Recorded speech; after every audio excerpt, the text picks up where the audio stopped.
Hello po sa inyong lahat mga ka-crypto. Ako po si Pinoy Crypto Trader at sa video na ito ay atin pong pag-uusapan kung gaano nga ba kataas ang magiging presyo ni Hamster Kombat kapag siya ay nalista ngayon kay Binance at yan po ay sa halagang Philippine Peso.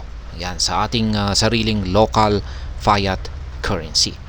Kaya yan po ang siyang ating pag-uusapan sa video na ito, pero bago po tayo magpatuloy ay nais ko lamang po munang bigyang linaw ang aking disclaimer kung saan ang nilalaman po ng video na ito ay hindi po ito isang financial advice. For education and information purposes lamang po ang layunin nito. At ayan, ang Hamster Kombat ay isa po itong bagong cryptocurrency na malapit na pong malista dito kay Binance at syempre maging sa ibang mga crypto exchanges na rin. Pero syempre dito ay ang ating pagtutuunan po ng ating pansin ay itong si Binance. Kaya yan, ang paglista ni Binance ay isa po itong malaking hakbang para po sa kahit anumang token dahil itong si Binance ay siya po ang pinakamalaking cryptocurrency exchange sa buong mundo. Pero yung tanong po natin rito ay gaano nga ba kataas ang magiging presyo ni Hamster Kombat kapag nalista ito kay Binance yan sa Philippine Peso. Kaya ayan, syempre nandyan na rin yung mga factors, mga na atin pong na-content sa mga nakalipas na video kung saan ay ang mga market factors, nandyan po yung mga supply at demand. Ayan, nandyan na rin yung kanyang initial price, community support, mga tokenomics nito at mga upcoming events, developments, yan, yung market sentiment at mga historical performance dito.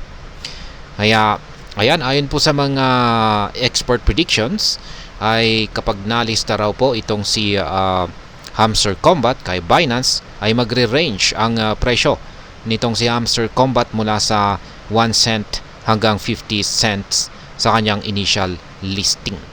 Ayan. At kung i-convert po natin ito sa Philippine Peso ay ito po ay naglalaro sa presyong 0.56 hanggang 28 pesos. Ayan. 0.58 cents. Yan, sa Philippine Peso po yan, hanggang 28 pesos.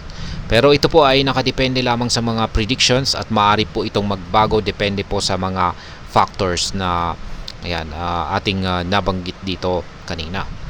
Kaya ayan, sa kabuuan ay marami pong factors ang nakakaapekto sa presyo ni Hamster Kombat kapag ito ay nalista kay Binance. Kaya ang initial price ay maaari po itong magsimula sa mababang halaga pero maaring tumaas depende po sa supply at demand, community support, tokenomics, upcoming events, market sentiment at historical performance nito. Kaya ayan, ang mga eksperto ay meron po silang iba't ibang predictions pero ang pinaka-importante ay ang suporta ng community at ang overall market conditions. At ayan, hanggang dito na lamang po tayo sa video na ito mga ka-crypto.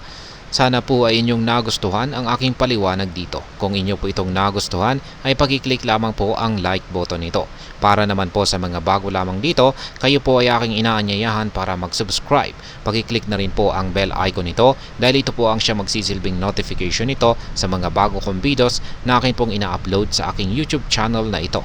Marami pong salamat sa panonood. Ingat po tayo lagi at God bless po sa ating lahat.